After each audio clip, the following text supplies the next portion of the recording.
2 कोटी मराठी पश्चिम महाराष्ट्रात साधारण आज करून धरू एका सातारा संस्थांवर पुरे बसते. काय झालं मी प्रामाणिकपणे मान्य करतो. काय आपला सगळा फोकस हैदराबाद गॅजेटवर राहिला आमचा. तुमचा राहिला पण आमचा राहिला ना. आम्हाला वाटतं पश्चिम महाराष्ट्र आमचा, विदर्भ आमचा. आणि सांगितलं होतं की तुम्ही कायद्याच्या विहित मुदतीत तुम्ही जो अर्ज केलेला आहे तो द्या. आपला अर्ज नाही असं कुठेही नाही. आपले अर्ज वेळोवेळी गेलेत. आपला अर्ज 31 मे 2025ला आहे. आपला अर्ज 28 जुलै 2025ला आहे. कायदा 26 तारखेला आला. त्या दिवशी स्टेटमेंट आहे. कायदा यायच्या दिवशी ही ऑर्डर झालेली आहे. असं स्टेटमेंट केल्यानंतर त्या दिवशी कोर्टाने मनोज दादांना 5 नंबर पार्टी केलं. आंतरवाली सराटी या संघटनेला तिथे पार्टी करण्यात आलं. त्याच्यानंतर वीरेंद्र पवारांना पार्टी करण्यात आलं आणि नोटीस काढण्यात आली. आणि नवीन कायद्याच्या प्रमाणे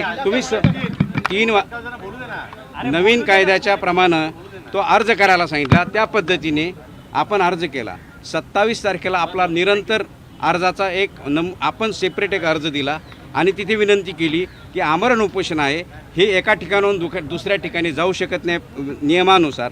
तोही अर्ज तिथे त्यांनी विचाराधीन केला. त्याच्यात कुठलंही कम्युनिकेशन आजपर्यंत त्यांनी केलेलं नाही. तिसरी गोष्ट, त्याच्यानंतर आम्ही जो 28 आणि 29 तारखेला आम्हाला जी परवानगी मिळाली 29ची, त्या दरम्यानसुद्धा जो प्रशासनाला आपण पोलीस प्रशासनाला अर्ज दिला, 2 दिवस सुट्टी होती. तिथे नियमावली अशी आहे की तुम्हाला कोणत्याही शासकीय सुट्टीच्या दिवशी करता येणार नाही.